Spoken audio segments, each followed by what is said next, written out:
This parcel of rough opal has 7 pieces and a total of 130 carats.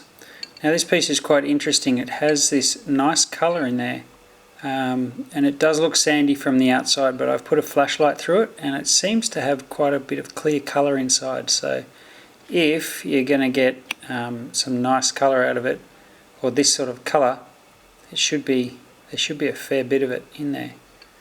So it has a good chance. There's a nice stone, a white opal sitting there.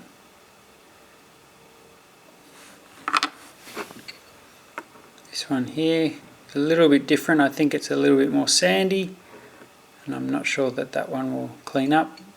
Might clean up a little bit. We'll see. Never know.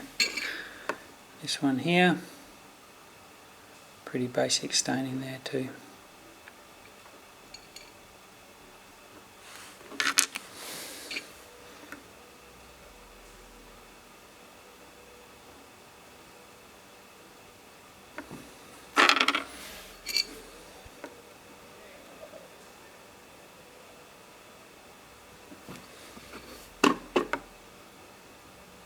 And that's it.